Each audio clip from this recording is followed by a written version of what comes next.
আকবর মিয়ার প্রাণহীন দেহখানা মেঝেতে শোয়ানো, আপাতমস্তক একটি রঙহীন চাদর দিয়ে ঢেকে রাখা হয়েছে। আশেপাশে মানুষেরা কাছে বিলাপ করছে, কেউ বা রবের নিকট মরহুমের রুহের মাগফিরাতের জন্য দোয়া করছে। মসজিদের মাইকের মাধ্যমে মৃত্যু সংবাদ পৌঁছে গিয়েছে দূর দূরান্তে। মুহূর্তে গ্রামে নবীন প্রবীণটা ছুটে এসে জামায়াত হয়েছে মাস্টার বাড়ির দোরগোড়ায়। এমনকি 3 কন্যা তমিজা, আবেদা, সরলাও সন্ধ্যার পূর্বেই চলে এসেছে বাবাকে শেষ দেখা দেখতে। তাদের মধ্যে সবচেয়ে বেশি আঘাত বোধহয় সরলাই পেয়েছে। পিতার লাশের পাশে এলোমেলো বসে চোখ আর নাকের পানি এক করে আর্তনাদি করছে। আব্বা, আব্বা গো, আমার মাফ চাওয়ার সুযোগটাও দিলেন না আব্বা। আমার আব্বাই আমার উপরে অভিমান লইয়া দুনিয়া ত্যাগ করছে। ও আব্বা, এই অপরাধ লইয়া আমি বাঁচুম কেমনে? মায়া নামে কলঙ্ক আমি। আব্বা, আব্বা গো, ও আব্বা। কাঁদতে কাঁদতে একসময় জ্ঞান হারলেন তিনি। ভাগ্নে ভাতিজারা তাকে ধরে নিয়ে রেখে এলো পাশের ঘরে। শুধুমাত্র সৌদুর নেশাই কাঁদছে না, মৃত স্বামীর বরফের মতো শক্ত হাতটা মুঠোয় ধরে বসে আছেন। কৈশোরে সংসার, পরিবার, সমাজের অমানবিকতা, নির্যাতন থেকে বাঁচতে যখন মৃত্যুর পথ বেছে নিয়েছিলেন তিনি, তখনই তার সামনে আলোর দিশারি হিসেবে যুবক আকবর মিয়াকে মহান আল্লাহ তাআলা পাঠিয়েছিলেন। লোকটার আগমনে এই যুবতী সৈয়দুন নেসার জীবন বদলেছে। পেয়েছিলেন এত সুন্দর ঘর সংসার আর মাতৃত্ব। কত যুগ হাতে হাত রেখে পাড়ি দিয়েছিলেন, অথচ সেই লোক দুনিয়া ছেড়ে চলে গেলেন। রেখে গেলেন তাকে একা। ওই তো দূরের ওই আরাম কেদারায় খালি পড়ে আছে, ওইখানেই তো রোজ বসতেন। অথচ আজকের পর থেকে কেউ বসবে না এই ঘরটায়। কিছুদিনের অতিথি হয়ে একা থাকতে হবে বৃদ্ধাকে। খাটের সাথে হেলান দিয়ে শূন্য তাকালেন তিনি। ছেলেদের উদ্দেশ্যেই বললেন, গোসলের ব্যবস্থা কর, তোগো আব্বাই কষ্ট পাইতাছে। সবাই রে কানতে নিষেধ কর। কানতে হইব কেন এত? দোয়া কর দোয়া। তেনারে শেষ গোসল আমি দিমু। ছেলেদের চোখেও পানি টলমল করছে। অদূরে শালিক পাখির দল করছে হাহাকার। বিড়াল ছানা উদাস হয়ে ঘরের সামনে মেওয়া করছে। রোজ নিয়ম করে দুবেলা বুড়ো তাদের খাবার দিতেন, সেই বুড়ো আজ আর নেই, পড়ে আছে তার নিথর দেহ। একটু পর হয়তো এই চিহ্নটুকুরও ঠাঁই হবে 3.5 হাত মাটির নিচে। তারপর থেকে কে দিবে খাবার তাদের? প্রবীণদের মুখমণ্ডলে বেদনার চাপ। ভিড় থেকে ভেসে আসছে আলোচনা। অনেক ভালো মানুষ আছিলেন, দেখা হইলেই হাইসা হাইসা কথা কইতেন, ন্যায়ের পক্ষে থাকতেন। ধীরে ধীরে গ্রাম থাইকা সব বালা মানুষ গেলা। চারিদিকে হায় হুতাশ আর আফসোস। বাড়িতে নেমে এসেছে শোকের মাতম। মায়ের পাশে বসে মিশ্রিও কাঁদছে। তার থেকে দৃষ্টি সরিয়ে নাজির এক পলক সেই মৃত কঠিন মুখখানা দেখল। মুহূর্তে বুকে যেন হাহাকার করে উঠল। এক অদ্ভুত শূন্যতা আর ভার একসাথে এসে চেপে বসলো তার উপর। বুকটার চেপে ধরল সে। মাইকে সংবাদটা শুনেই স্ত্রীকে নিয়ে ছুটে এসেছিল নাজির। আজ সকালেও তো বুড়োর সঙ্গে কত কথা বলে গিয়েছিল, অথচ তখন তিনি কি সুন্দর তার সঙ্গে হেসে হেসে কথা বলেছেন। নাজিরের আফসোস হয় কেন যে তাড়াহুড়ো করলো। আর একটু কাছে বসলে কি হতো? ভেতর থেকে চাপা দীর্ঘশ্বাস বেরিয়ে এলো। পৃথিবীতে তার ভালো চাওয়ার মতো, দুঃখ বোঝার মতো আর কেউ রইল না। এই জীবনে যাদেরকে নাজির ঠুনকো মনে করেছে বা ঘৃণা করেছে, আসলে তারাই ছিল নাজির শাহর একমাত্র আপন। আর যাদের ভেবেছিল আপন, তারাই তার অনিষ্টকারী। নাজির পিছু হচ্ছে। লাশকে গোসল করানোর জন্য নিয়ে যাওয়া হচ্ছে। আর ঘন্টা 1.5 পর জানাজা। নাজিরের কানে বেজে ওঠে বুড়োর করুণ কণ্ঠস্বর। আমি মরলে আমার লাইগা দোয়া করবি তো নাজির? আফসোস করবি একটু? নাজিরের আজ সত্যিই আফসোস হয়। মন থেকে দোয়া আসে। নিজেকে বড্ড একা একা লাগে। কি বিষণ্ণ চারিদিকে। মাগরিবের আজানের ধ্বনিতে মুখরিত হয়ে ওঠে চারিপাশ। আজ আর সাদা লুঙ্গি পাঞ্জাবি পরে কেউ মসজিদে নামাজ পড়তে যায় না। অথচ বুড়ো এক ওয়াক্ত নামাজও সহজে কাজা দিতেন না। মাগরিবের নামাজ শেষে সৈয়দুন নেসা নিজে স্বামীকে গোসল করলেন। বুড়ো প্রায় বলতো, তোমার আগে আমি মরলে আমার গোসল তুমি দিও দোনা। স্বামী সেই শেষ আবদার পূরণ না করলে হয়। বিয়ের পর স্বামী বলেছেন এমন কোনো কাজ নেই যেটা সৈয়দুন্নেসা করেননি। গোসল শেষে আতর সুরমা মাখানো হলো, কি সুন্দর স্নিগ্ধ যে লাগলো দেখতে। ছোটের কোণে মুচকি হাসি খেলা করছে সৈয়দুন্নেসা, চোখ ফেরাতে পারেন না। মন ভরে চেয়ে দেখলেন। এই সৌন্দর্য কি আর কখনো দেখার সৌভাগ্য হবে? কানের কাছে ফিসফিস করে বললেন, আমার লাইগা আপনি অপেক্ষা কইরেন, খুব শীঘ্রই আমি আপনার কাছে আইয়া পড়মু। ওই আধার কবরে ডরাইয়েন না, আমি আপনার লাইগা আল্লাহর কাছে রোজ দোয়া করমু। আল্লাহ তা জানে আপনি মানুষ কত খাঁটি। নজরুল আলম তাড়া দিয়ে বললেন, আম্মা, সময় যে হইয়া গেছে, আব্বারে লইয়া যাইতে হইব। পুত্রের কথায় বৃদ্ধর দুর্বল দেহে কম্পন ধরে। মাথা তুলে তাকে জিজ্ঞেস করেন, এখনই লইয়া যাইবি? জানাজা শেষে সোজা কবর দিবি? নজরুল আলমের ভীষণ কষ্ট হয়। পুরুষ বলেই হয়তো শুধু হাউমাউ করে কাঁদতে পারেন না। আকবর মিয়া আসলে আদর্শ একজন পিতা ছিলেন, যার ছায়া তলে তারা নানা দাদা হওয়াও ছেলেরাও নিরাপদ বোধ করত, ভরসা পেত। ভারী কণ্ঠে বললেন, আপনিই তো কইছিলেন মোরা মানুষের দ্রুত কবর দিতে হয়। বুড়ো শেষ নিঃশ্বাস স্ত্রীর কোলে মাথা রেখে ত্যাগ করেছিলেন। অথচ সৌদুন্নেসার মনে হয় এখনো অনেক কথা বাকি, অনেক পথ চলা বাকি। বুকে কষ্ট লুকিয়ে রেখে স্বামীকে অন্তিম বিদায় জানিয়ে বলেন, লইয়া যা। নজরুল আলম এগিয়ে আসেন, কাপড়ের কাপড় দিয়ে মুখ বেঁধে ফেলেন খাটিয়ার। সামনের পায়া ধরেন তিনি আর কাশেম আলী, পেছনের দুটো ধরে সুজন আর তালেব, রুহুল, মাসুম ফুপাতো ভাইরা ঠিক তাদের পেছনে। তসবি হাতে আফাজ উদ্দিনও পথ চলছেন তাদের সাথে। বিড়বিড় করে দোয়া দুরুদ পাঠ করছেন, ফাঁকে ফাঁকে হাতের উল্টো পিঠে চোখ মুছছে, আড়াল করছেন। আকবর মিয়ার সঙ্গে তার সখ্যতা সেই বাল্যকালের। একসঙ্গে মক্তবে গিয়েছেন, নদীতে ভেলা ভাসিয়েছেন, লাটিম ঘুরিয়েছেন। অথচ আজ সেসব শুধু স্মৃতি।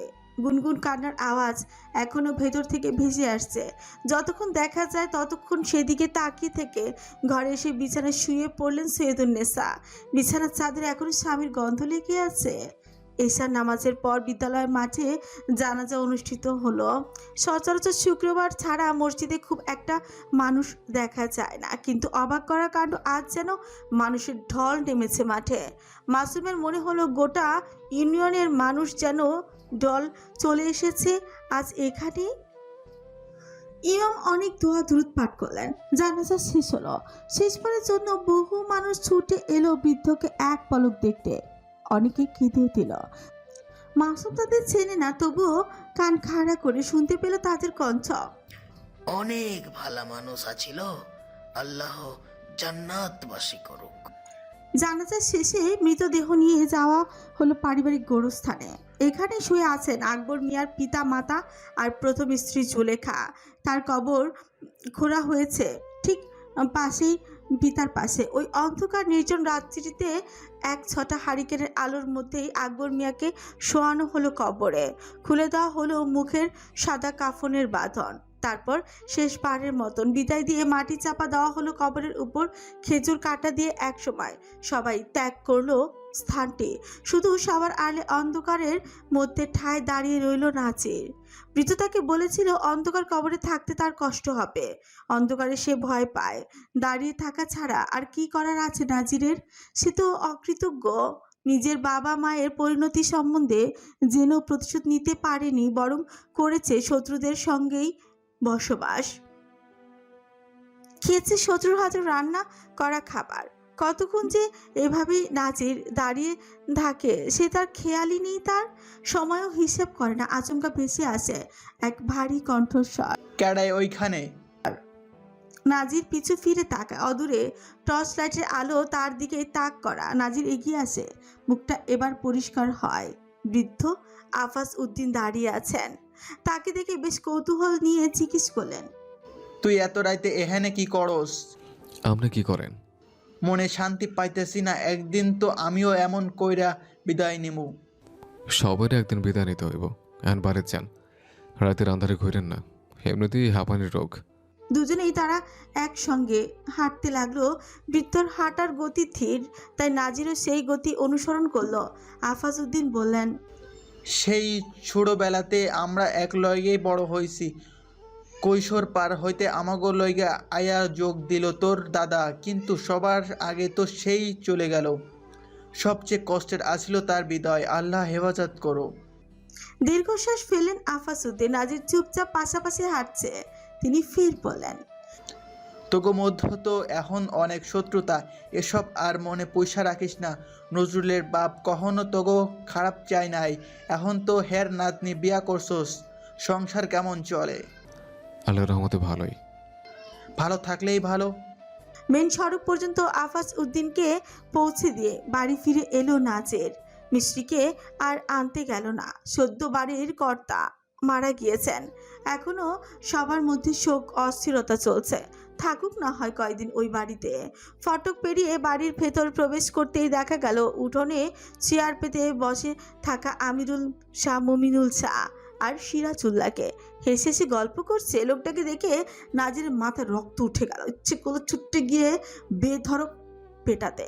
তার পিছু পিছু প্রবেশ করলো নওশাদও। সেও রেখে গেল। তবে ভাইয়ের মতো রাগকে নিয়ন্ত্রণ রাখতে না পেরে সশব্দে বলে উঠল, তোর বাচ্চা। হাত মুষ্টিবদ্ধ করে এগিয়ে যেতে লাগলো সেই দিকে। উপস্থিত মানুষদের কথা থেমে গেল। দৃষ্টি স্থির হলো তেরে আসতে থাকা হিংস্র নওশাদের দিকে। নাজির হাতকে উঠে দ্রুত ছোট ভাইয়ের হাত চেপে ধরে থামিয়ে দিল। চাপা স্বরে শস্যে বললাম, মরতে চাস বদমাইশ? পারবি হাগো লাগে? রাগ সংবরণ কর। এই খেলা বুদ্ধির খেলা। তারপর সবার উদ্দেশ্যে উচ্চ স্বরে বললাম, ওই পাড়ার কুত্তায় বাচ্চা দিছে, রাস্তায় বাহির হইলেই জ্বালায়।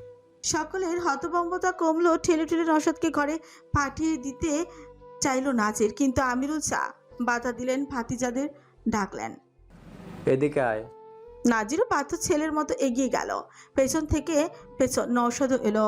আরেকটা চেয়ার টেনে দুই ভাই বসলো পাশাপাশি। বসলো।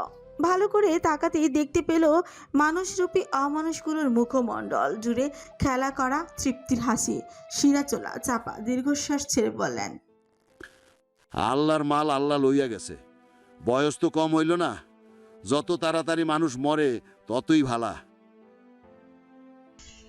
মরা মানুষ লয়ে এত কথা কইতে নাই। হেগো বাড়ির কি অবস্থা? নাজির, তোর তো শ্বশুর বাড়ি। শোক বাড়ি যেমন হয়, আমাকে বাড়ি থেকে পুরো আলাদা। আপন মায়ের লেগা হ্যাগো মায় আছে, চোখে পানি আছে। আমাগো নাই কইতাছস? নাই তো। আমার আব্বার মৃত্যুতে কেউ কাঁদছে? কেডাই আনবো? যেই অবস্থা আছিল আমার তো হের লাগে কষ্ট লাগতো। আল্লাহর কাছে কত দোয়া যে করছি, তোর চাচি জানে। নামাজ না পইরাই ঠিক মতো উজু করেন তো? থতমত খেয়ে গেলেন লোকটা। সিরাজুল্লাহ বলে উঠলেন, অনেক জমি জমা হেগো। বুড়ার লাইগা এতকাল পরিবার ঠিক আছিল। এখন দেখবি এগুলা লইয়া অশান্তি শুরু হইব। তোর ভাগ কিন্তু ছাড়বি না নাজির। আমার ভাগ? হ্যাঁ, তোর বউয়ের ওয়ারিশ, বাপের ঘরের একমাত্র মাইয়া সে। তা দিয়ে আপনার কে নজর লাগছে? নজর লাগবো কেন? তাইলে একজন মানুষ মরতে না মরতে সম্পদ লইয়া কথা তুলেন কেন? জন্মগত বড় লোক কখনো লোভ থাকে না। লোভ থাকে চোরের বংশে পয়দা হওয়া ছোট লোক। নিজের কামে মন দেন। 2 দিন পর পর বোনের বাড়িতে আইয়া পড়ে থাকলে লাভ হইব? আয় নওশাদ। অদরে হাসি অপমানে মিলিয়ে গেল সিরাজুল্লাহর। কঠিন স্বরে বলেন, কারে কইলি কথাটা? কেডাই ছোট লোক? নাজির পিছু ফিরে তাকালো না। উত্তর দেওয়ার প্রয়োজনও বোধ করলো না। নওশাদের উদ্দেশ্যে গলাশা নামিয়ে বললাম, তুই হ্যাগোলাকে মুখ লাগাবি না। নিজের রাগে কাবু রাখ। বলো ছেঁচে থাকবি, যাতে তোর অকাজের মনে কইরা গুরুত্ব না দেয়। সিরাজুল্লাহ রাগে কাঁপতে লাগলেন। তার বাবা মারা গেছেন বহু বছর আগে গণদোলাই খেয়ে। তারপর শাহ বংশে ফরিদার বিয়ে হলো। সামিউল আর আয়শার জন্ম হলো। সিরাজুল্লাহর ভাগ্য খুলে গেল। গ্রামে এখন সবাই সমীহ করে চলে। অথচ আজ অনেকদিন পর ছোট এক ছেলে নাজির, যাকে তিনি 21.5 বছর আগেই টুটি ধরে মেরে ফেলতে পারতেন, নিশ্চিহ্ন করে দিতে পারতেন এই পৃথিবী থেকে, সেই কিনা আকার ইঙ্গিতে তাকে ছোট লোক বলে গেল। মুমিনুল শাহ সাফাই গিয়ে বললেন, ওর কথা ধরেন না তো। ছোট মানুষ তাই কি কইতে কি কয়া দেয়, অত পেচকুচ বুঝে না। আমনের এই কথাটা কওয়া উচিত নাই। ছোট মানুষ? আমিরুল সে ছোট ভাইকে শাসিয়ে বললেন, এত মায়া কই থেকে আইয়ে? সবসময় দেখি নাজিরের হইয়া ছাপাই গাছ খুব ভালো মানুষ বুঝি তুই। যদি জানে হের বাপ মায়ের লগে তুই কি করছস তাহলে সাইরা দিব। মুমিনুল শাহ মনে মনে হাসলেন। এত সহজ নাকি তাকে ধরা? ভাই, স্ত্রী, সন্তানরাই তাকে তো এখনো ধরতেই পারলো না। সবার অলক্ষ্যে ফিটফিট করে বললেন, এটাই তো আমার অস্ত্র ভাইজান। মাস্টার বাড়ির আনাচে কানাচে নিস্তব্ধতা বিরাজমান। আগরবাতির ঘ্রাণ এখনো মিলিয়ে যায়নি। পাশের বাড়ি থেকে প্রতিবেশীরা রাতের খাবার দিয়ে গিয়েছে। সেই খাবার কারো মুখে রোচেনি। সুজাতা, শিফাত সহ বাচ্চাদেরকে খাইয়ে ঘুম পাড়িয়ে দিয়েছে পলি আর জেসমিন। মিশ্রি, ফাহমিদা বসে আছে দাদির ঘরে। স্বামী হারিয়ে আজ তাদের ধৈর্যশীল দাদি ফোপাচ্ছে, চোখ দিয়ে গড়িয়ে পড়ছে অশ্রু, তবুও কান্না আটকে রাখার চেষ্টায় অবিচল। ফাহমিদা চুপচাপ বসে আছে। তার অবস্থাও আহামরি ভালো নয়। সন্তান সম্ভবা সে মাস তিনেক চলছে। এরই মধ্যে ঘরে গিয়েছে খাওয়ার রুচি অরুচি। তার মধ্যে হঠাৎ দাদাজানের মৃত্যু। দাদাজানই তো এতকাল এই পরিবারের মূল শিকড় ছিলেন। তিনি ছাড়া কি হবে? এই বাড়ির প্রত্যেকটা মানুষ ওই লোকের উপর কৃতজ্ঞ। যখনই তারা বিপথে পরিচালিত হয়েছে তখনই স্রষ্টা ওই লোকটাকে পাঠিয়ে দিয়েছেন, অথচ আজ তিনি নেই। কারো চোখে ঘুম নেই। পুরুষেরা বসে আছে উঠোনে। বড় কন্যা তমিজার স্বামী ইকরাম হোসেন মাথা নেড়ে বললেন, আব্বার লাইগা এতকাল এই সংসারে প্রাণ ছিল, এখন কি হইব? সম্পদ তো ভাগ হইব, সব আলাদা হয়ে যাইব। প্রত্যেকটা পরিবারেই হয়তো এমন কেউ থাকে যাদের কাছে মৃত মানুষের শোকের থেকে সম্পদের শোক গুরুত্ব পায় বেশি। নজরুল আলম কাসেম আলী ভারাক্রান্ত মন নিয়ে উত্তর দিতে পারলেন না। সদ্য দুই ভাই এতিম হয়েছেন। মাসুমের এইসব কথা ভালো লাগলো না, তাই সে তেসরা শরীফ বলল, সম্পদের ভাগ অনেক আগেই হয়ে গেছে। আমনে গোডাম তো বিয়ার সময়ই হয়েছিলাম। দাদাজানের দিছিল, আমগোডাও দিয়া দিছে। আমরা এতকাল যেমনে আছিলাম ভবিষ্যতেও তেমনেই থাকমু, সেই শিক্ষায় দাদাজান দিয়ে গেছে। মন ভালো নাই, একটু আগে কবর দিয়ে আইলাম। এখনই সংসারে অশান্তি সৃষ্টি কইরেন না। অসন্তুষ্ট হলেন ইকরাম হোসেন। কিছু বলার পূর্বে আবেদার স্বামী অলিউল খান বললেন, ঠিকই তো কইছে, একজন মারা গিয়েছে, আনেরা তার লইগা দোয়া করবেন, তা না? সম্পদ লইয়া শুরু হইয়া গেছে, তোকে সম্পদ লইয়া তারা কি করব না করব সেইটা তাগো ব্যাপার। আল্লাহর রহমতে আমগো কি কম আসে? আমগো দায়িত্ব হইল বিপদ আপদে আপন মানুষের পাশে দাঁড়ানো। কি ঠিক কইছি না? বাকিরা ভদ্রলোকের কথায় সায় জানালো। কথাবার্তা আর বেশি দূর এগুলো না। বাচ্চা ছাড়া কারো চোখে ঘুমও নামলো না। ধরণীতে ভোর এলো এক বুক মন খারাপ, হতাশা আর ব্যর্থতা নিয়ে।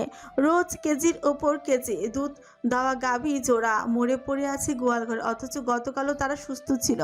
বিকেলে বালতি ভরা দুধ দিয়েছে। ঘুমাতে যাওয়ার পূর্বে তাদের খাবার খাইয়ে মাথায় হাত বুলিয়ে দিয়েছে নাজের। সেই সুস্থ গাভী জোড়া আচমকা মরল কিভাবে? ঘন ঘন শ্বাস ফেলে উৎকণ্ঠা নিয়ে গোয়াল ঘরে প্রবেশ করলো নাজির। সম্মুখের দৃশ্য দেখে নিজেকে সামলাতে না পেরে মাটিতে বসে পড়ল। মনোযোগী দৃষ্টিতে তাকিয়ে দেখলো গাভী জোড়াকে। তাদের মুখের কাছে লেগে আছে সাদা ফেনা। আঙ্গুলের ডগায় তুলে নাকের কাছে এনে তার শুক্ল সে। এক মুহূর্তেই বুকের সমস্ত ধুকপুকানি যেন থেমে গেল। নওশাদ সেখানে দাঁড়িয়ে আছে। গরুর খামারটা গড়ে তুলতে যে তার ভাইকে ঠিক কতটা পরিশ্রম করতে হয়েছে তা নওশাদ ছাড়া আর কি জানবে। সাল তখন কত নওশাদের মনে নেই, তবে তখন সে ষষ্ঠ শ্রেণীতে পড়ে, ভাই পড়ে নবমে। তবে নামেই পড়ে।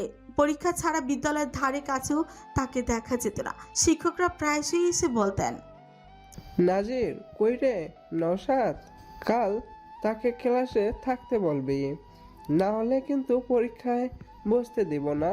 নওশাদ বাড়িতে এসে নাজিরকে বলল। নাজির না শোনার ভান ধরে থাকতো, কখনো কখনো বলতো, লেখাপড়া করে লাভ কি? তোর সার্ভার আমরা খাইয়ে তোর আমার দায়িত্ব নিব নাকি ভাত খাবার দিতে পারবো? যা পড়ছি তাই অনেক, তুই গিয়ে বাংলাদেশ পাস কর। বড় ভাইয়ের ওপরে আর কিছু বলার সাহস পেত না নওশাদ। ভাইটা তার অনেক ভালো, কখনো হাত ছাড়েনি। এই যে সে কত ভুল করেছে, তবুও ছাড়েনি। এই খামারের সূচনা হয়েছিল সামান্য এক ছাগলের বাচ্চা দিয়ে। মাঝে মধ্যে ঝন্টু মিয়ার জমি বেছে দিত নাজির, কখনো পরিষ্কার করে দিত গরু ভর্তি গোয়াল ঘর। ঝন্টু মিয়ার স্ত্রী থেকেই সে এনেছিল এক অসুস্থ ছাগলের বাচ্চা। তারপর কোনো এক দৈব বলেই ছাগল ছাটা পুরোপুরি সুস্থই হয়ে গেল। বড় হতে লাগলো নাজিরের কাছে। নাজির তাকে নিজের ভাগের খাবার খাওয়াতো, ঘাস খাওয়াতো, সঙ্গে নিয়ে ঘুরে বেড়াতো মাঠঘাট। একসময় ছাগলটা বাচ্চা দিল। কিভাবে বাচ্চা দিল সে কথা বোধহয় ব্যাখ্যা দেওয়ার প্রয়োজন পড়বে না বলেই মনে হয়।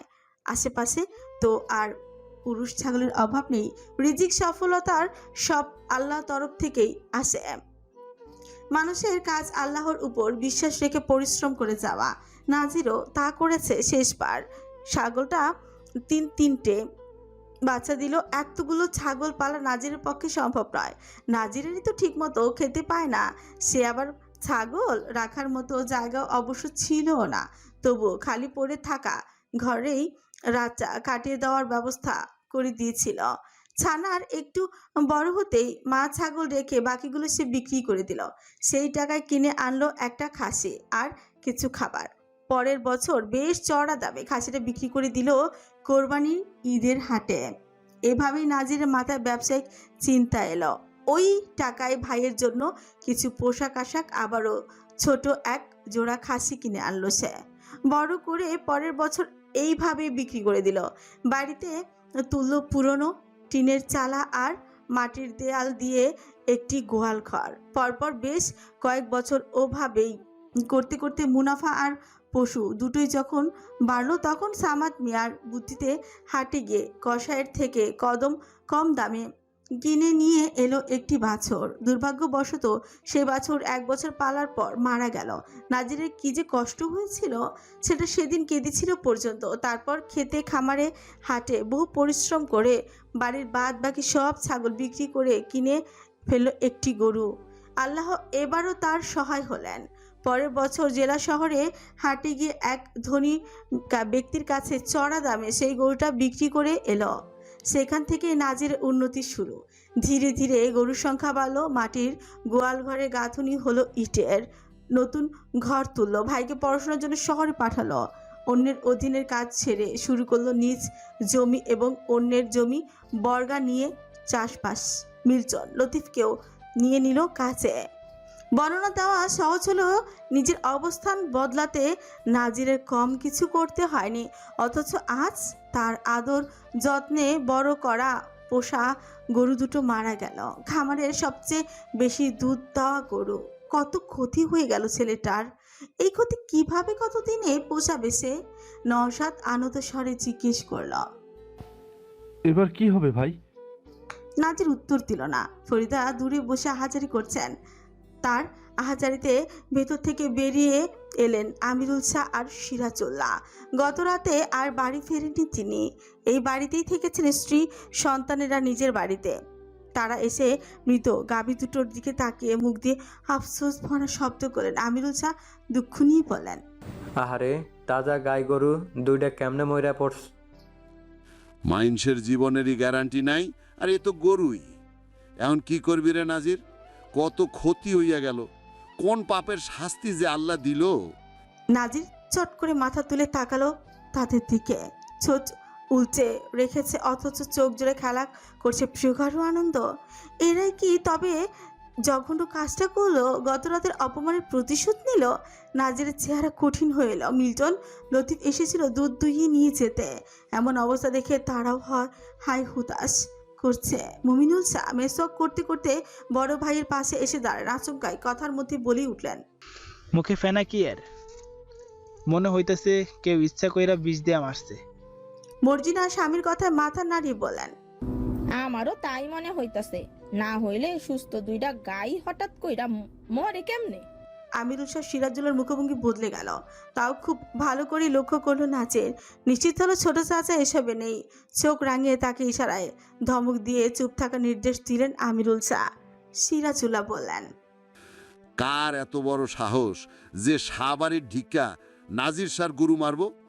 আবার মারতেও পারে, শত্রু তো অভাব নাই। মানুষের সবচেয়ে বড় শত্রু হইল জিহ্বা। তোর জিহ্বা বেশি চলে নাজির। সবাইরে সব কথা কইতে নাই। যে বাড়ি ঢুকা গরু মারতে পারে সে ঘরে ঢুকা মানুষ মারতে কতক্ষণ? হুমকি দিল লোকটা। নাজির নওশাদের তা বুঝতে সময় লাগলো না। নাজির উঠে দাঁড়ালো, চোখ মুখে কাঠিন্য ভর করেছে। আর কতবার কতভাবে অমানুষগুলো তাকে ভাঙবে। তারা কি বুঝতে পারছে না নাজির ভাঙতে ভাঙতে ঠিক কতটা ভেঙেছে, কতটা আফসোস আর প্রতিশোধের আগুনে পুড়েছে? সেই তাপ ধ্বংস কি সহ্য করতে পারবে তারা? পারবে নিজেদের বাঁচাতে? মিল্টনের উদ্দেশ্যেই বলা। যা মনে করে 2টা মাটি চাপে দিয়ে আয়। মিল্টন লতিফ কোদাল নিয়ে চলে গেল। চাচা আর তার শালকের দিকে তাকে নাজির বললাম, হ্যাঁ, ভুল কিছু কর নাই। জিব্বাই মাসের বড় শত্রু। যারা বলদ তার অস্ত্রের মতো জিব্বা চালায়। সিরাজুল্লাহ কথাটা শুনে সন্তুষ্ট হলেন। ছেলে এবার সঠিক পথে এসেছে। হুমকিতে ভয় পেয়েছে। নাজির চলে যাওয়ার জন্য ঘুরে দাঁড়ালো। ইশারায় নওশাদকে চলে আসার নির্দেশ দিল। রহস্যজনকভাবে বললাম, ইটের বদলে পাথর কেমনে মারতে হয় জানোস নওশাদ? ইটের বদলে পাথর মারা বুঝলো না সে। নাজিরে দুর্বোধ্য হাসল, চোখ জোড়া ঘোলাটে, বুকে হাত ঘষতে ঘষতেই বললাম, আজ রাতে সজাগ থাকিস, তোর আমি ইটের বদলে পাথর মারা শেখামো।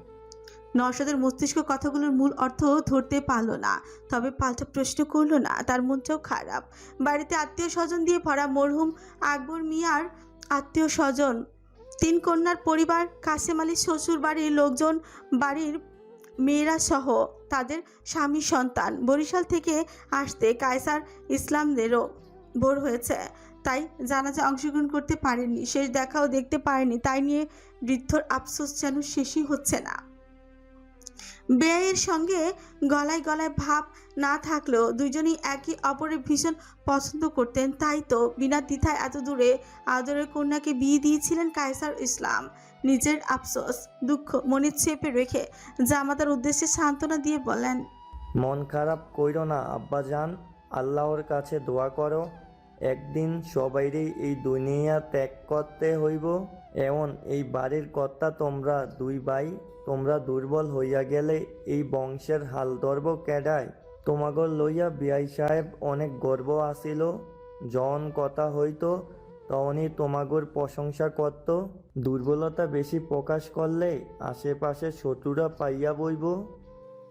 নজরুল আলমও এসে বসলেন। তার শ্বশুর শাশুড়ি পৃথিবীতে নেই। রেশমার জন্মের সময় শ্বশুর ইহকাল ত্যাগ করেন আর শাশুড়ি চলে যান ফাহমিদার জন্মের আগে। ওইদিকে এখন শুধু 2 শালী রয়েছে, তারাও নিজ সংসার নিয়ে ব্যস্ত। মৃত্যুর খবর শুনে গতকাল এসেছিল, জানাজার পর আবার চলে গেছে বাড়ি। তাই এখন তাদের পিতা সমতুল্য গুরুজন এই কায়সার ইসলামী। তিনি ভারাক্রান্ত মনেই বললেন, কাল দুপুরে আমাগো 2 ভাইয়ের একলগে বৈশা আব্বাই কত কথা কইলেন, কিন্তু বিহালেই আচমকা অসুস্থ হইয়া গেলেন, কান্নাকাটি করলেন।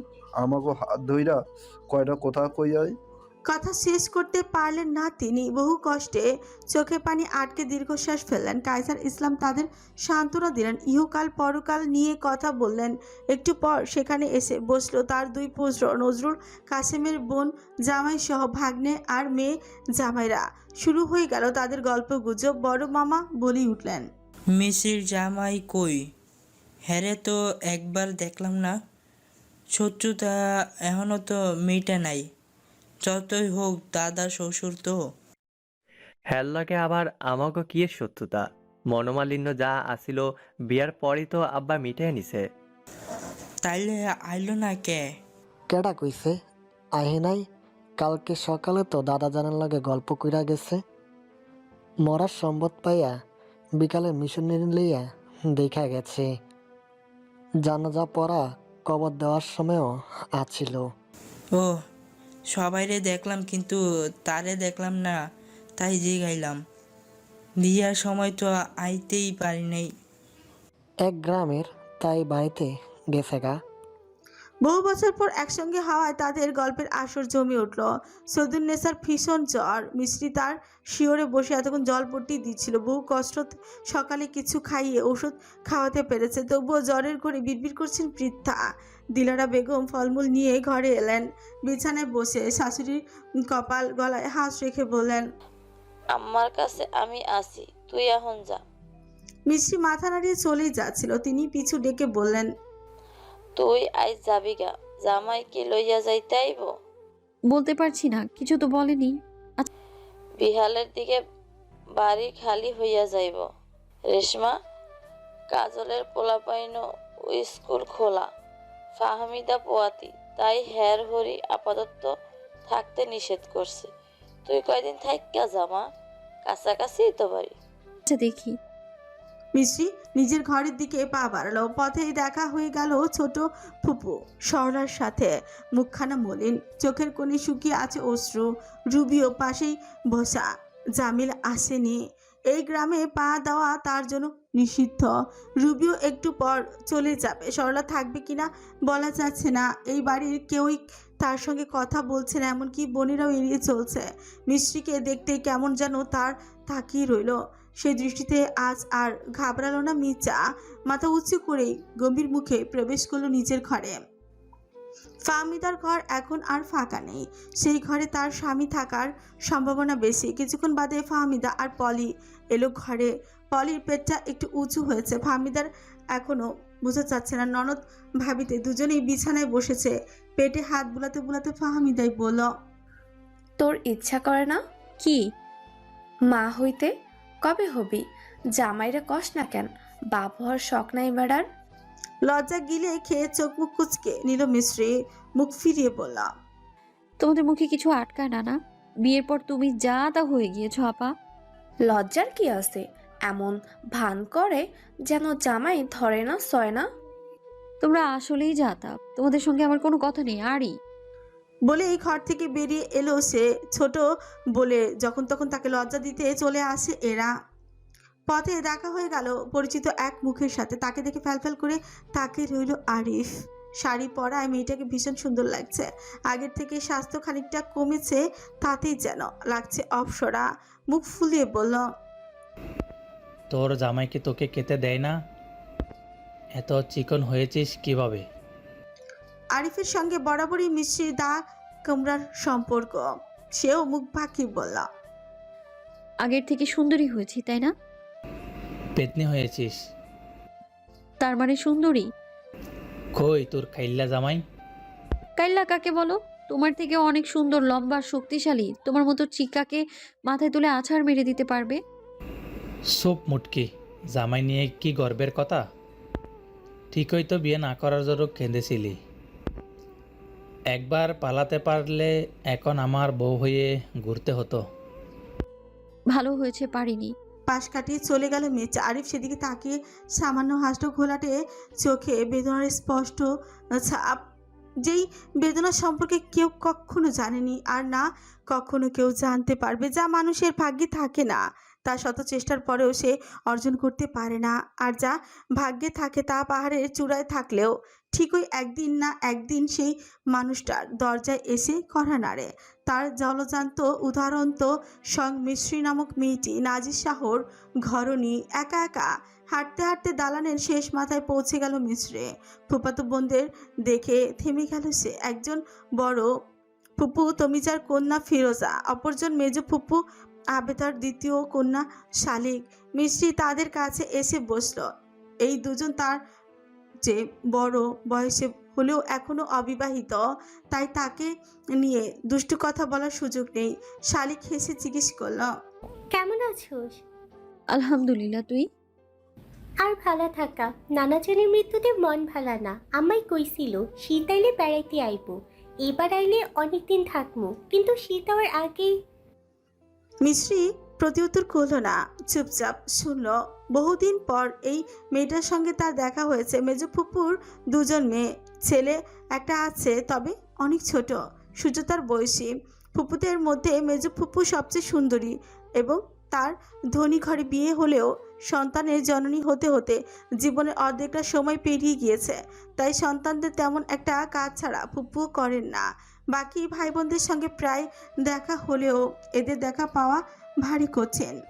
বিকেলের দিকে বাড়িতে মানুষজন কমতে শুরু করলো। সবাই আবার আসবে 4 দিনের মিলাদে।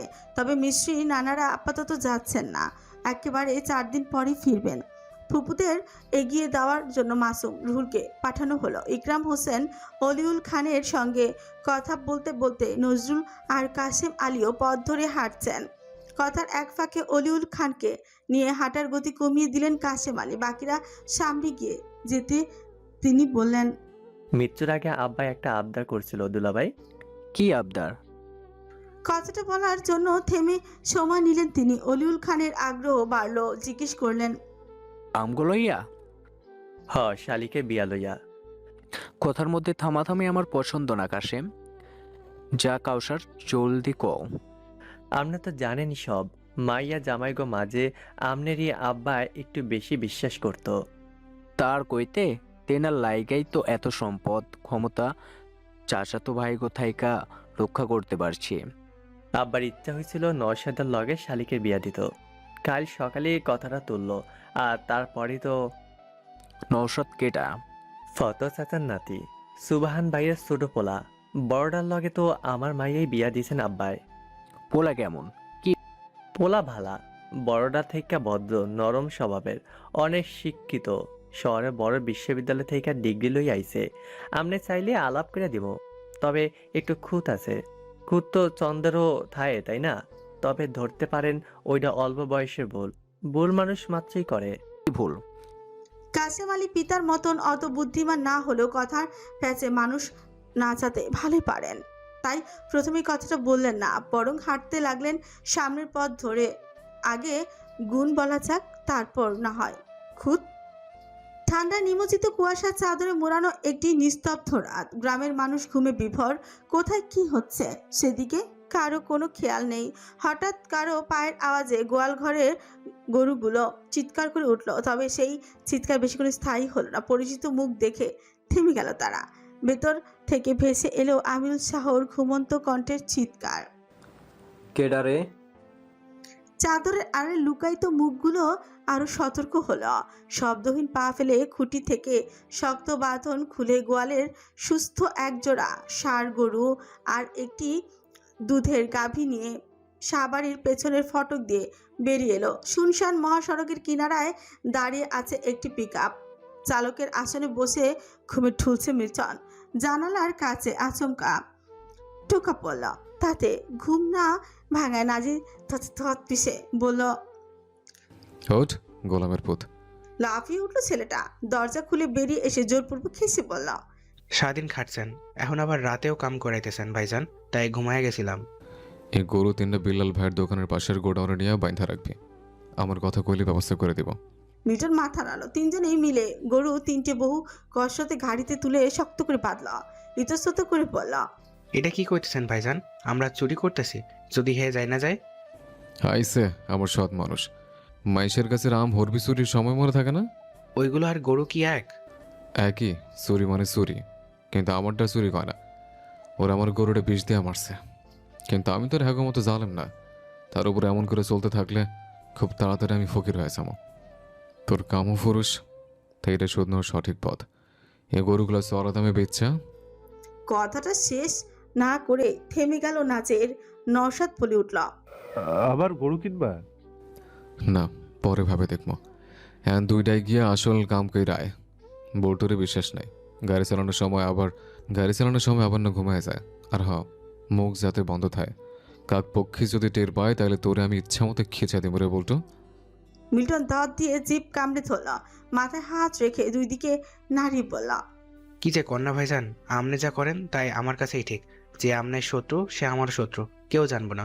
এই মিল্টন সবসময় আপনার লগে আছে। নাজির সন্তুষ্ট হলো। মিল্টনকে সে নিজের ভাইয়ের থেকে বেশি ভরসা করে, তাই কাঁধে হাত রেখে বলল, হেল লাইকাতে সব গোপনীয় গুরুত্বপূর্ণ কাজে তোরে ডাকি। মিল্টন খুশি মনে চালকের আসনে গিয়ে বসল। নওশাদও বসল তার পাশের আসনে। নাজির দুজনের উদ্দেশ্যেই বলল, ভোর হওয়ার আগে গ্রামে ফিরে আওয়ার চেষ্টা করবে, না হলে লোকে সন্দেহ করতে পারে। কাল তোর ছুটি বলতো, সারাদিন বিশ্রাম নেস, হাজিরা পাঠাই দেবো। মিল্টন মাথা নাড়িয়ে ইঞ্জিন চালু করল। কিছু সময় ব্যবধানে কুয়াশার আড়ালে মিলিয়ে গেল গাড়িটি। নাজির সেখান থেকে বাড়িতে চলে এলো। ফটকের দরজা ভালো করে লাগিয়ে দিয়ে ঘরে ঢুকলো, খিল দিল। আজ তার শান্তিতে ঘুম আসবে। মনে হচ্ছে জীবনের প্রথম দারুণ একটা প্রতিশোধ নিতে পেরেছে সে। ভোরের আলো ফুটে যখন সকাল হলো তখন সাহাবাড়িতে গতকালের মতো চিৎকার চেঁচামেচি শুরু হয়ে গেল। তবে আজকের চেঁচামেচির কারণ ভিন্ন। বাইরে থেকে ফরিদার আহাজারি ভেসে আসছে। সেই শব্দে কাঁচা ঘুমটা ভেঙে গেল নাজিরের। 2 হাত মাথায় তুলে আড়মোড়া ভেঙে দরজাটা খুলে বেরিয়ে এলো।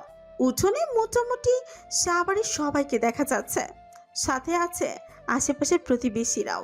নওশাদ বসে আছে বারান্দায়। এক পলক তাকে দেখে নিমে ডাল ভেঙে মেসওয়াক করতে লাগলো। নাজির বলল, প্রত্যেক ভেন্নাকালে গাইলা নিগো মতন চেলাচেলি করেন, সমস্যা কি? বাড়ির কি আর থাকতে পারবো না? ক্রন্দনরত কণ্ঠে কাউকে অভিশাপ দিচ্ছেন ফরিদা। নাজির কটাক্ষ করে মনে মনে বিশ্রী এক গালিতে বলল, তোর মতো মাগের দেওয়া কবুল হইব না কখনো। তোর কুপাইলেও আমার মন শান্তি পাইব না। সামিউল আর শাহরিয়ার মিলে পুরো বাড়ি আরেকবার চক্কর দিয়ে এসেছে। পেছনের ফটক দিয়ে যে গরুগুলো নিয়ে যাওয়া হয়েছে তা তারা নিশ্চিত। তবে নীলুকে এত সাহস কার? একজনের পক্ষে এমন কাজ করা তো সম্ভব না। তবে এ যে কোনো ধুরন্ধর চোরের কাজ তা আর বুঝতে বাকি থাকে না। সামিউল বলল, কাইল রাইতে মনে হয় ডাকাইতাইছিল। আমগো গোয়ালের 2টা গরু লইয়া গেছে, লগে একটা গাইও আসিল। আমিরুল শাহ দুর্বল কণ্ঠে বললেন, কয়দিন আগেও একজন দাম করছিল, কিন্তু আমি বেচি নাই। পরের ঈদে হাটে উঠামু ভাবছিলাম, অথচ হারামজাদারা সব লইয়া গেল। সব খাটাখাটনি শেষ। লোকটার সাথে বাকিরাও হাই হুতাশ করলেন। একের পর এক ঘটনা ইতিপূর্বে গ্রামবাসীর মনে মারাত্মক ভয় ঢুকে গিয়েছে। দিন দিন গ্রামটি মানুষের বসবাস অনুপযোগী হয়ে উঠেছে। এত ভয় নিয়ে থাকা যায়, অথচ একটা সময় রাত বিরাতে উঠানেও ঘুমিয়েছে গরমের হাত থেকে বাঁচতে। পারভেজ দীর্ঘশ্বাস ফেলে বলল, চাচার গরু নিল না, নাজির ভাইয়ের গরু নিল না, কিন্তু আমাকেও গরু নিয়ে গেল, তাও আবার 3-3টা। মাটিতে থুতু ফেলে চোখ রাঙিয়ে পারভেজের দিকে তাকালো নাজির। এতগুলো মানুষ না থাকলে নির্ঘাত ছেলেটার পাছায় 2টো লাথি মারত সে। ইচ্ছেটা দমন করে দাঁতে দাঁত পিষে বলল, নাসির ভাইয়ের 2টা গরুরে যে তোর বাবার মামা মিল্লা বিষ দিছে, তখন তো একটা কথাও কাও নাই। এখন নাসির ভাইয়ের গরু নেয় নাই, দীক্ষা হোকায় জ্বালা উঠছে, মিটিয়ে দিমো একেবারে। পারভেজ চুপসে গেল। আমিরুল শাহ আচানক রেগে গেলেন, কি কইলি? আমি তোর গরু মারছি না নাজির? পাটার মতো চিল্লাইবেন না, আমার কান ঠিক আছে। তুই এই কাম করছস? প্রমাণ সারা শুরুর অপবাদ দিলে আপনার কবর খুঁড়ে ছাড়মো। এমনিতে নিজের জ্বালায় বাঁচি না, কত বড় একটা লস খাইলাম। আমার বউটা বাপের বাড়িতে, দূর ভাল লাগে না। কলপার চলে গেল নাজির। মুমিনুল শাহ ঠোঁট টিপে হেসে চলে গেলেন ঘরে। যাই হোক, নাজির যে তাকে বিশ্বাস করে তা আর বোঝার বাকি রইল না। এদিকে কার চিন্তা আপাতত কমল। মুখ ধুয়ে কলপার থেকে বেরিয়ে এলো নাজির। হাঁক ছেড়ে ছোট ভাইয়ের উদ্দেশ্যে বলল, বলদের মতো এনে বইয়া রইছিস কেন? খাইছিস কিছু? নওশাদ 2 দিকে মাথা নাড়লো। চোখ দুটো ঘুমে বন্ধ হয়ে যাচ্ছে। নাজির তাড়াতাড়ি বলল, রাঁধতে পারবো না, আয় বাজার থেকে খাই আহি, এরপর আবার বাইরে হইতে হইব, কত কাম আমার। আমার রান্না শেষ, বাড়ির বাইরে খাওয়া চলবো না। আপনি খান। 2টা বাড়ি মারলে সোপা যাইব গা, চুপচাপ খাইতে আয় গোলাম। তর্কে জড়ল না নাচে। নিজের কিছু হারালেই ফরিদা অসুস্থ হয়ে যান। আজও ব্যতিক্রম হলো না। নাকের পানি চোখের পানি এক করে তিনি ঘরে চলে গেলেন। রান্না বসালো বিধি। পাশ কাটিয়ে যাওয়ার সময় আমিরুল শাহ চাপা খুব নিয়ে বললেন, তুই ছাড়া আর কারো এমন সাহস হইব না নাজির, কামটা ঠিক করলি না। অবুজের মতো তাকিয়ে রইল নাচের। মুখ ভার করে বলল, এমন একটা কথা আমরা কইতে পারলেন প্রাণের সুপ্রিয় চাচা? এর আগেও তো বাড়ির ডাকাত ছিল, আইয়া নাই?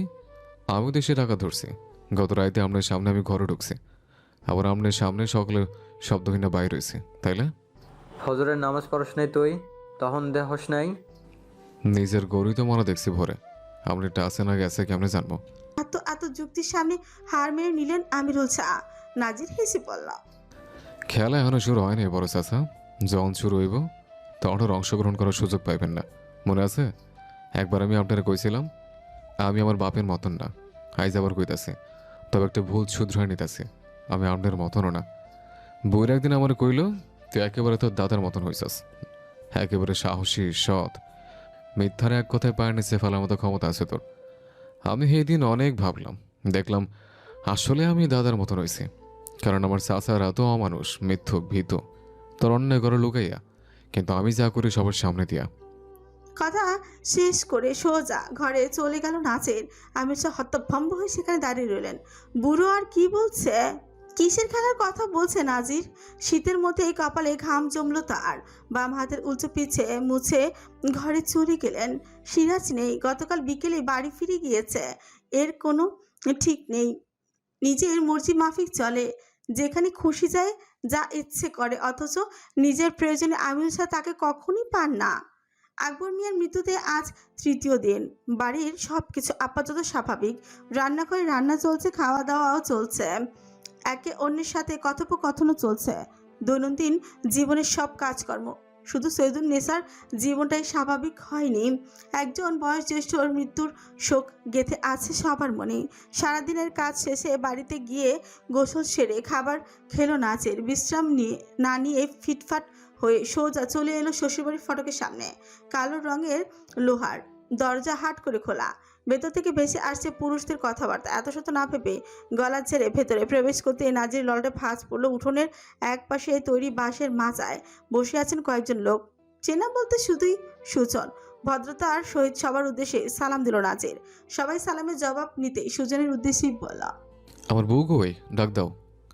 সবার কৌতূহলী দৃষ্টি তার দিকেই স্থির। সুজন বসা থেকেই বলল, লইয়া যাইতে আইসোস?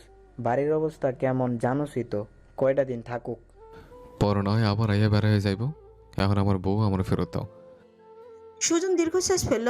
এই ছেলের কথার ধরন আর কখনো বদলাবে না। ইলিয়াস হোসেন জিজ্ঞেস করলেন, কেডা এটা? সুজন উত্তর দেওয়ার আগে মাহবুব বলে উঠল, নাতিন জামাইকে চিনতে পারছেন না? মিশির জামাই। মামা, নানা, মামাতো ভাই উভয় বেশ অবাক হলেন। বিয়েতে উপস্থিত থাকলেও নাজ্জামের মুখে ইলিয়াস হোসেন ঠিক করে দেখেনি, তাই চিনতে বেশ অসুবিধাই হলো। ইতিমধ্যে সিফাত মারফত অন্দরে তার আগমনের খবর পৌঁছে গিয়েছে। এত মানুষের ভিড়ে মিশ্রি আর লজ্জা এলো না। কাসেম আলী বেরিয়ে এলেন, মুখ বেজার করে বললেন, মরছিলি কই? ভিতরে আয়, মাইয়া এখন দিমু না। নাজির অবাধ্য হলো না। সৈয়দুন নেসার সঙ্গে একটু দেখা করার ইচ্ছে আছে তার। আকবর মিয়ার সঙ্গে নদীর ধারে সেদিন কথা বলে সে বুঝেছিল বুড়ো বুড়ি এই যুগের শিরিন ফরহাদ। কে জানে বুড়াকে হারিয়ে তার কি অবস্থা। যেতে যেতেই বলল, আমার বউ আমনে দেওয়া না দেওয়ার কেটা? আমার যখন ইচ্ছা লই আমো। দেখ মনে, আপনার আম্মা কই? ঘরে আয়। কথা বলতে বলতে দুজনেই দালানের ভেতরে চলে গেল। পোলার বয়স দেখি অল্প, মনে হয় মাসুমের বয়সী হইব। ওর থাইকা একটু বড়, রহুলের পিঠাপিঠি। আপনারা কি ভাবছিলেন বয়স্ক নাকি? তোমার দাদাই যেমনি গুণগান কইল, তাতে মনে না হওয়ার কিছু নাই। আমগো দাদা যান কখনো কাউরে লিয়া বাড়তি কোনো কথা বা গুণগান কয় না, যতটুকু ঠিক ততটুকুই কয়। পোলা ভালা হইলেও রগটা তো তারা। শুরুতে আমগো মতামত আসিল না, পোলা বালা হইলেও রগটা তো তারা। তাই ভাবছিলাম হয়তো মেছুরি সুখী হইব না, কিন্তু পরে আইয়া হুশ ফিরল। আঙ্গো দাদা যান কখনো পরিবারের নিজের মাইনসেগো লাগে ভুল সিদ্ধান্ত লইতে পারে না। গেল গা তো, ডাহো একটু কথা কই। একমাত্র জামাই বইলা কথা, পরিচয় না হইলে হয়? ভিতরে গেছে, কথা শেষ করে আসুক। সৈয়দুন নেসা খাটে হেলান দিয়ে বসে আছেন। পাশেই বসা মিশ্রে, পারুল আর বেন সেলিনা। কাসেম আলী অনুমতি নিয়ে ভেতরে প্রবেশ করলেন। পারুল ঘর থেকে চলে গেলেন। নাজিরের চোখাচোখি হলো মিশ্রির সাথে। ইশারা কিছু বলতে সেও ঘর থেকে চলে গেল। সেলিনা সালামের জবাব নিয়ে বললেন, নাচ জামাই না? পৃথাকে চিনতে পারল না নাজির। কাসেম আলী বললেন, মিস্ত্রির নানি, তোর নানি শাশুড়ি। তার সঙ্গে বেশ কিছুক্ষণ কথা বলে সৈয়দুন নেসার সঙ্গে কথা বলল নাচের। বৃদ্ধার মনের অবস্থা ভালো নয়। একটু পরপর শুধু আঁচলে চোখ মোছেন। খারাপ লাগলো নাচিরের। বুড়োকে হিংসেও হলো। কি সুন্দর একটা পরিবার পেয়েছে সে। বেঁচে থাকাকালীন সবার থেকে পেয়েছে সম্মান, আর মৃত্যুর পর সবাই তার জন্য ফেলছে চোখের পানি। অথচ তার বাপ দাদার কপাল কতটা খারাপ না? না, সবচেয়ে খারাপ তার মায়ের কপাল। ভদ্রমহিলা ন্যায্য বিচার পেলেন না, সম্মান পেলেন না একটু মাটি। সেখানে আর বেশিক্ষণ বসে থাকতে পারলো না সে। ঘর থেকে বেরিয়ে আসতে আবারও মিষ্টির দেখা পেল। গ্রিল ধরে দাঁড়িয়ে আছে। নাজির বলল, জামাই ছাড়া থাকতে কষ্ট লাগে না? যাও, তৈয়ার হয়ে আইও, বাইরে যাবো। আমার অসুখ, আব্বারে ছাড়া একটুও থাকতে পারতো না। কেউরও তো হ্যার লগে থাকা প্রয়োজন। আপনাকে বাড়ির তো মাইসের অভাব নাই, কিন্তু আমার ঘর বাড়ি তো খালি পড়ে রয়েছে। কাল তৈরি গরু মরছে, ঘরের কি অবস্থা, রান্নাঘর খালি। এসব ঝামেলা না থাকলে নিতে আইতাম না। কাসেম আলী বুঝলেন তার পরিস্থিতি, বললেন, তাও ঠিক, আজ রাতটা শুধু থাকুক, মিলাদের পর লইয়া যাইস। আর দ্বিমত করল না নাচের।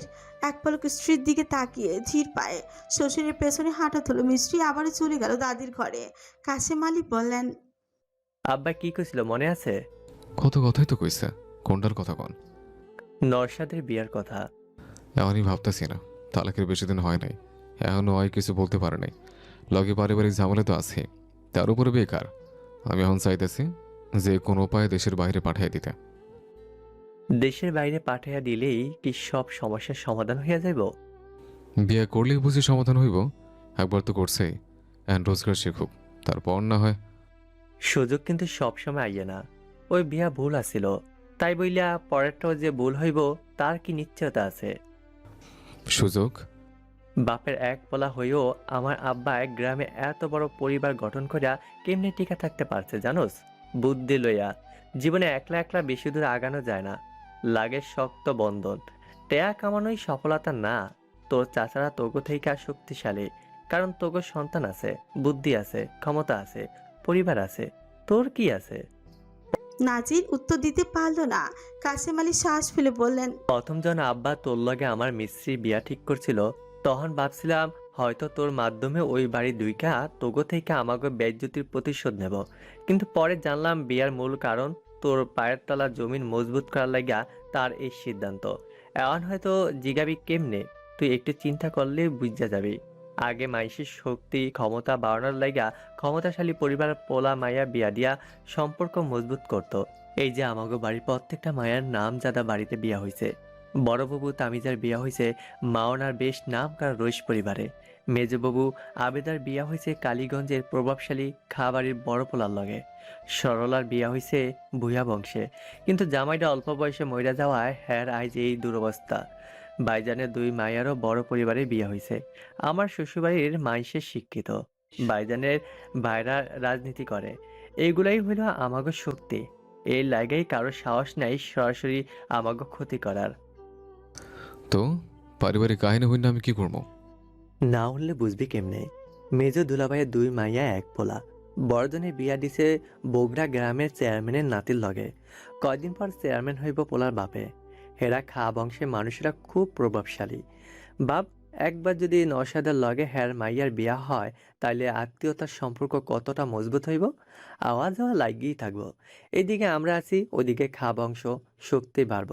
তো চাচারা কিছু করার আগে 10 বার ভাববো। দুই বইনও এক বাড়িতে মিলমিশ করে সংসার করব। পরে বিদেশ পাঠাইতে হইলে না হয় পাঠাইস। নাজির সতর্ক হয়ে কিছুক্ষণ ভাবলো, আচানক মনে পড়ে গেল বুড়োর সেদিনকার কথা। তার মানে বললাম, সব জানার পরেও মায়ের বাপ রাজি হইব কেন? না হওয়ার কারণ নাই। মায়ার লাইগা উপযুক্ত পোলা খুঁজতেছে। আমি নওশাদের কথা কইছি, লগে আব্বার যে ইচ্ছা ছিল সেইটাও কইছি। আব্বার কথা অনেক মানত। রাজি? তাইলে পৃথিবীতে যত গন্ডগোল আছে সব ওই অর্থ সম্পদ আর ক্ষমতা লইয়া।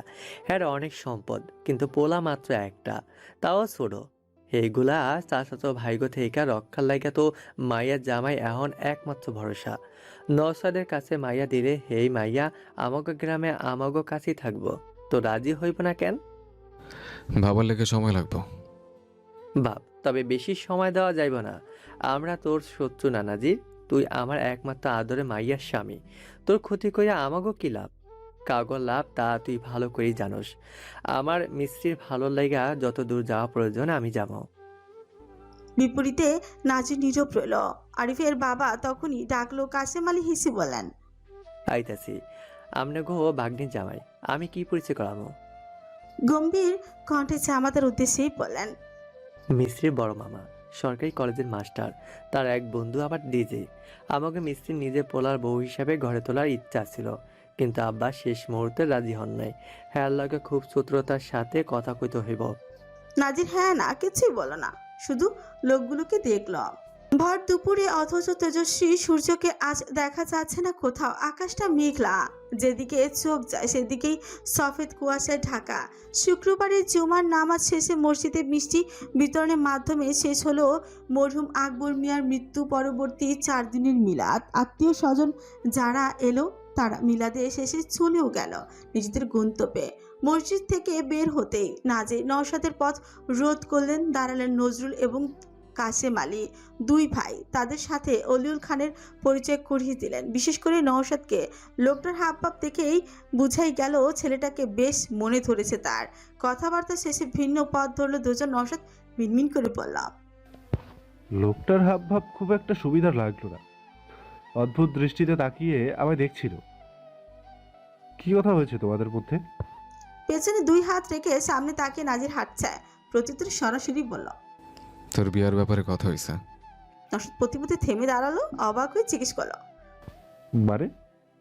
ওই লোকের নাম অলিউল খান, তোর ভাবির মেজো ফুফা। তার মাইয়ার লগে তোর বিয়ার প্রস্তাব রাখছে আমার কাছে। তুমি কি বলেছো? এখনো কিছু কই নাই। না করে দেবে? কেন, মাইয়া বংশ সবই তো ভালা।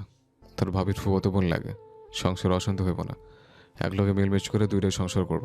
তালাক হয়েছে মাস 6ও হয়নি, এর মাঝে আবার বিয়ে? লেলিনা কোহলি জানে নাম, হয়তো ঠিকই তালাকের পর বিয়ে করতে যাইতেছে। তাহলে তোর সমস্যা কি? পুরুষ মানুষের এত দুর্বল হলে চলো না নওশাদ। প্রেম ভালোবাসা বলতে দুনিয়ার কিচ্ছু নাই। যে তোর যতটুকু গুরুত্ব দিব তুই তারে ঠিক ততটুকুই দিবি। বেশি দিতে গেলে মাগনা মারা খাবি। তুমি জানলে কিভাবে? জানছি একভাবে। তোর যে আবার ভূমি অফিসে যাইতে কইছিলাম, গেছিলি? হ্যাঁ। কি বুঝলি? তুমি যা বলেছ তাই ঠিক। জায়গা জমির পরিমাণ আমাদের ধারণার চেয়েও বেশি। মূল শহরের মধ্যেই বেশ কয়েক বিঘা জমি রয়েছে। কয়েকদিন পর তো দাম আরও বাড়বে। কার নামে? 2 চাচারই আছে, তবে বড় চাচার একটু বেশি। কিন্তু অবাক করার বিষয় হচ্ছে সিরাজ মামুরও কিছু শতাংশ সেখানে আছে। জানোয়ারের বাচ্চারা মামু কইস না, মাথায় রক্ত উঠে যায়। আমি বুঝতে পারছি না এতগুলো সম্পদ তাদের নামে গেল কিভাবে। জমি জমা ভাগ হয়েছে তো দাদার মৃত্যুর পর, তাহলে আব্বা কেন পেল না? বলত, আব্বার টিপসই নিয়ে নিজেকে নামে সব করছে। আব্বা টিপসই দেবে কেন? তুই অকেছো, চলতে পারস না, স্পষ্ট করে কথা বলতে পারস না। তোর আগে পিছনে সাহায্যের কেউ নাই, আছে শুধু ছোটো ছোটো 2টা পোলা। এন আমি যদি বন্ধ করে ঢুইকা তোর দুর্বল আঙুলটা ধইরা দোলনের মধ্যে নিজে নিজে টিপসই দেই, তাহলে কিছু করতে পারবি? যদি কই মুখ খুলে তোর পোলা 2টা মাইরা ফেলাইমো, তারপরেও কি মুখ খুলবি? বাপ হিসেবে সন্তানের প্রতি ভালোবাসা নাই? হতভম্ব হয়ে গেল নওশাদ। সেই সব জটিলতা নিয়ে এত গভীরভাবে ভাবতে পারে না। চোয়াল শক্ত করে বললাম, জালেব সব কয়টা? যেটা কইছি সেটা করছস? কথা বলে এসেছি, একটু সময় লাগবে। আর পাসপোর্ট অফিস গেছিলি? তাই বসে কত লাগবো? আগে আগে না কইলে সময় তো জোগাড় করবো কেমনে? ভাষা শিখতে হইব না? লেখাপড়া তো কম খরচ নাই, ইংরেজি তো পারস নাকি? আমি কোথাও যাচ্ছি না, তোমার সাথে এখানেই থাকবো। থাপড়াইয়া তোমার ও বাইর করে দেবো। এখান থেকে কি সিরবা? বেকার খাওয়া চলবো না, শত্রুর মাছও থাকার দরকার নেই। তুমি যা করো তাই করব, তবুও কোথাও যাব না। সব কষ্ট তুমি একাই কেন সারা জীবন বহন করবে? সব দায়িত্ব কি শুধু তোমার? দেখ নওশাদ, তর্ক করবি না। এটাকে তর্ক বলে না। এমনিতেই আমি স্বার্থপরের খাতায় নাম লিখিয়ে ফেলেছি। আমায় দিয়ে এসব আর সম্ভব নয়। আমার কি দায়িত্ব বলতে কিছু নেই? সব জানার পরেও তোমাকে একা রেখে চলে যাব? কখনোই না। বাবা মা আমারও, তাই সবকিছুর হিসাব নেওয়ার দায়িত্ব আমারও আছে। ধমকাতে গিয়েও নিজেকে সামনে নিল নাজির। ঘন ঘন শ্বাস ফেলে শান্ত হওয়ার চেষ্টা করলো। গম্ভীর স্বরে বললাম, তোর সামনে 2টা বিকল্প আছে, হয় বিয়া কর নয়তো বিদেশ যা। তুই কোনটা করবি তা তোর ব্যাপার, আর কোনো সময় তোর দেওয়া হইব না। যা করার কর, তবে এই বছরই। আমার সময় লাগবে। হ্যাঁ, সময় লইয়া একলা একলা মরো। আমার বউয়ের ঠেকা বড় নাই তোমরা ডাইনটা খাওয়াইতে। নওশাদ ভিন্ন পথ ধরলো। নাজির চেঁচিয়ে জিজ্ঞেস করলো, কই যাস কিরে? নওশাদ উত্তর দিল না। গন্তব্যহীন পথে হাঁটা ধরলো সে। সেদিকে কিছুক্ষণ তাকিয়ে থেকে দীর্ঘশ্বাস ফেলল নাজির। সেও আর দাঁড়ালো না, চলে গেল নিজের কাছে। বিল্লাল ভাইয়ের দোকানে গিয়ে গরুগুলোর একটা ব্যবস্থা করতে হবে। বিল্লাল ভাই হচ্ছেন মিষ্টির দোকানের মালিক, যেখানে প্রতিদিন নাজিরের খামার থেকে দুধ যায়। বাড়ি থেকে গরু হারানোর শোকে এখনও যায়নি। তার মধ্যে এই ভাইটাকে নিয়ে যে সে কি করবে? সন্ধ্যার কিছুক্ষণ আগেই মিশ্রির নানা বাড়ির সবাইও বরিশালের উদ্দেশ্যে রওনা দিল। পারুল রান্নাবান্না করে তাদের খাবার দিয়ে দিলেন। বাবার ডায়াবেটিস, বাইরের খাবার খেতে পারেন না। কিছু মুহূর্তের মধ্যেই মাস্টার বাড়িটা হয়ে গেল শুনশান নীরব। মাহবুব চলে গেলেও ফাহমিদা গেল না। বাপের বাড়িতে কয়েকদিন সে থাকবে। মাগরিবের নামাজ পড়ে শ্বশুরবাড়ি এলো নাজের। মিশ্রি যেন তার অপেক্ষাতেই এতক্ষণ বসেছিল। আপাতমস্ত কালো বোরখা নিকাব দিয়ে আবৃত। নাজির শহর থেকেই এনে দিয়েছিল তাকে। দীর্ঘদিন সংসার ছেড়ে বাপের বাড়িতে আর মন টিকছে না তার। এই বিশাল বাড়িটা দাদাজান ছাড়া শূন্য লাগে। বাড়ির সবার থেকে বিদায় নিয়ে বের হলো দুজনে। বহুদিন পর পাশাপাশি হাঁটছে তারা। দূরের কোনো এক গাছে পেঁচা রাখছে।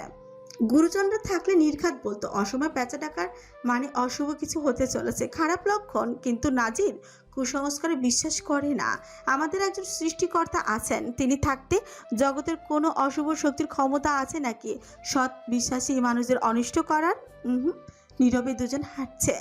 এই লোকের নীরবতা এখন আর মিশ্রি ভালো লাগে না, তাই সে নিজেই বলে উঠল,